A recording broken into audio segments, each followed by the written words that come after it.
Welcome back to Movie Moshow. Today we are going to review the psychological horror episode of Sherlock, Hound of Baskerville. If you like our content, don't forget to like and subscribe. We post multiple times daily. Spoilers ahead. Henry Knight, Russell Tovey, who witnessed his father's killing by a gigantic hound at Dartmoor 20 years ago, pays a visit to Sherlock, Benedict Cumberbatch, and John, Martin Freeman.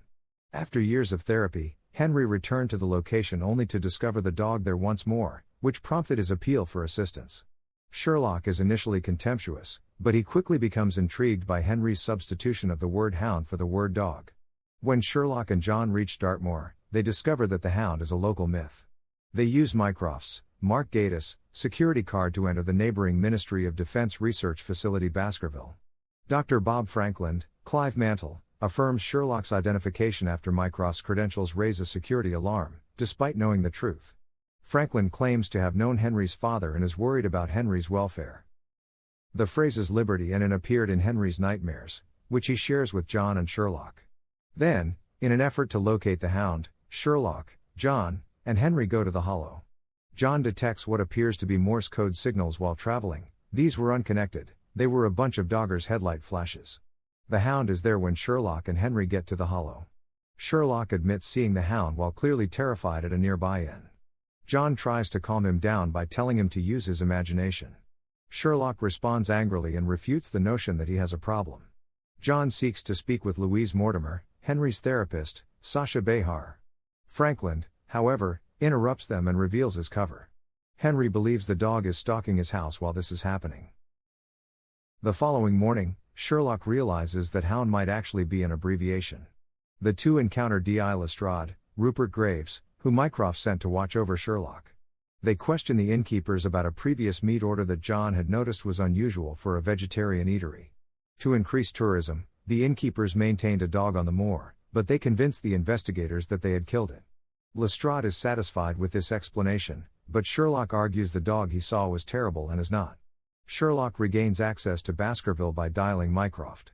John becomes caught while looking around the genetics lab's lower levels when he hears what he believes to be the hound's growling. He phones Sherlock, who comes to his rescue after he locks himself in an empty cage.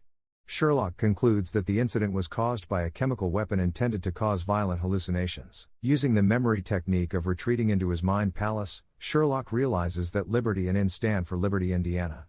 He learns from seeing private documents that HOUND was a covert CIA operation to develop a chemical weapon that causes hallucinations against people. Nevertheless, the project was shelved years earlier. Frankland, who took part in the project, has secretly continued it, Sherlock realizes. John, Sherlock, and Lestrade rush to the Hollow to discover Henry poised to commit suicide when Mortimer calls to say that Henry has fled with a gun. The dog was a hallucination, according to Sherlock. His father was murdered by Frankland while donning a gas mask and a hoodie that read HOUND Liberty, Inn. As a child, he was unable to cope with this, so his mind fooled him. Frankland blasted Henry with the hallucinogen whenever he returned. The chemical agent is the fog they experienced at the Hollow, which was brought on by pressure pads there. They all observe the innkeeper's dog being affected by the gas as Henry begins to calm down, and John shoots it. At the site, Sherlock locates and apprehends Frankland. Henry understands that Frankland killed Henry's father because he discovered him drug testing. Frankland runs into the minefield at the base and is blown up. The following morning, as Sherlock and John get ready to depart, John questions why, despite not having inhaled the gas from the Hollow, he saw the hound in the lab. Sherlock hypothesizes that John was poisoned in the lab by the leaky pipes. John understands that Sherlock imprisoned him in the laboratories to test his theories. He also makes the point that, for once, Sherlock was mistaken. He thought the medication was in Henry's sugar and accidentally added it to John's coffee. Mycroft is responsible for arranging Jim Moriarty's, Andrew Scott, release from a holding cell where he has scrawled Sherlock's name all over the walls in the film's concluding moments. Thank you for watching and don't forget to like and subscribe.